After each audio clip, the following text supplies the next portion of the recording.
জমে উঠেছে দিনাজপুরের গ্রীষ্মকালীন টমেটোর বাজার গাবুরার হাট। তবে উৎপাদন ভালো হলেও এবার বৈরী আবহাওয়ায় ক্ষতিগ্রস্ত হচ্ছে কৃষক। তারা বলছেন প্রচণ্ড গরমে টমেটো যেমন নষ্ট হচ্ছে, তেমনি ব্যাপারীরা সিন্ডিকেট করে দাম কম দিচ্ছেন। দিনাজপুর সদর উপজেলার শেখপুরা ইউনিয়নের গাবুরা হাট উত্তরাঞ্চলের সবচেয়ে বড় গ্রীষ্মকালীন টমেটোর বাজার। এবার জেলায় টমেটোর আবাদ ভালো হওয়ায় আশায় বুক বেঁধেছিলেন চাষিরা। এবছর দিনাজপুরে 1000 হেক্টরের বেশি জমিতে চাষ হয়েছে নাবি জাতের এই টমেটো। তবে তাপপ্রবাহে এবার ক্ষতির মুখে কৃষক।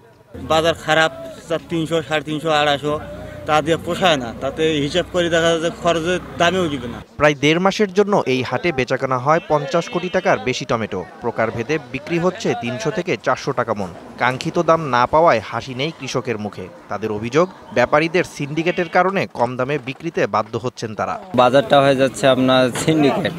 একদিন যদি আপনার দাম 500 করে বাড়াই দিচ্ছে, তারপরের দিনে আপনার মনে করেন যে আপনার 150 টাকা করে মনে হয় যে কম দিচ্ছে। বাঁচেছি বাড়িতে, বাসার পরে খারাপগুলো বাদ দিয়েছি, দেওয়ার পরে আবার এখানে আসি, আবার 1 মন 20 কেজি 1.5 মন এরকম বাদ দিচ্ছে।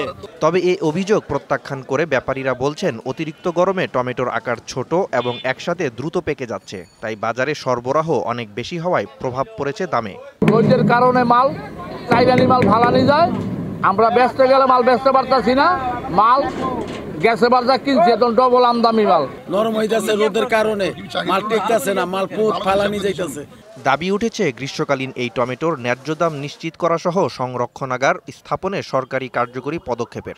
এখানকার কৃষকের দাবি ছিল একটি কোল্ড স্টোর হয়, আর এটি যদি কোল্ড স্টোর হয় তাহলে কৃষকরা এটা আমদানিটা যেহেতু বেশি আপনার কোল্ড স্টোরে রাখতে পারবে এবং এটি পরবর্তীতে এটি বাজারজাত করলে কৃষকরা লাভবান হবে। প্রতিদিন ভোর থেকে সকাল 9টা পর্যন্ত টমেটোর বেচাকেনা চলে গাবুরা হাটে।